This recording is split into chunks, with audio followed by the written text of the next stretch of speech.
Yeah, well, America's profile in the Middle East, like you've just implied, is gone down tremendously. Her profile in the world has gone down tremendously, and China's profile is on the increase. Her stature in the Middle East is being greatly enhanced. Now, what's interesting to me though is ultimately this increase in China's profile in the Middle East can't last permanently. Mm-hmm. I think it's going to eventually break down because when we come into the tribulation, it's definitely dominated by the revived Roman Empire. So regardless of what part we think America plays in that, whether America is a small part or part of the body or part of the head or whatever we think she is, she's going to be back in the mix, and China is going to be out of the mix. Spot on. Yep. Go ahead. I cut you off. Sorry. No. So what I'm really looking for here is how's the West going to respond to this? Now, I have read a few interesting pictures or portrayals of this situation where they point out, listen, you've got to get a little altitude here and view this from a distant perspective. Try and get a third-party perspective. Iran and Saudi Arabia have not been great allies for a long time. They've had an on-again, off-again relationship. They've been mediocre allies at best.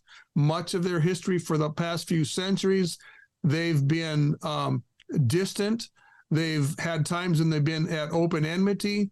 This most recent time of open enmity began in 2016 by a series of diplomatic faux pas and intrigue behind the scenes.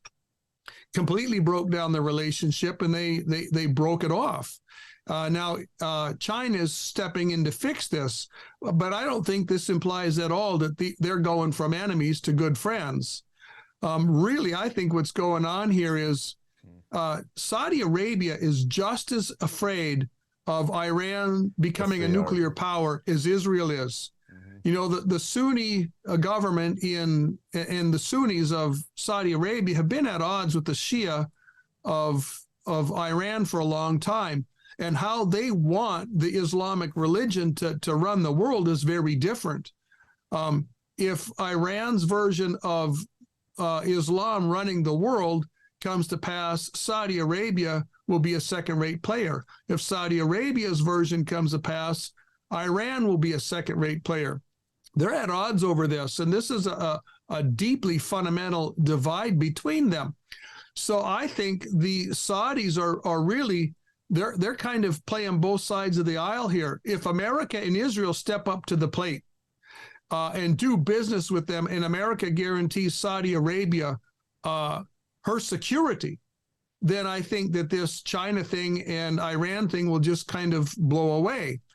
But Saudi Arabia has to cover her own future. And if America is not going to step up to the plate, then she's going to have to make a deal with Iran.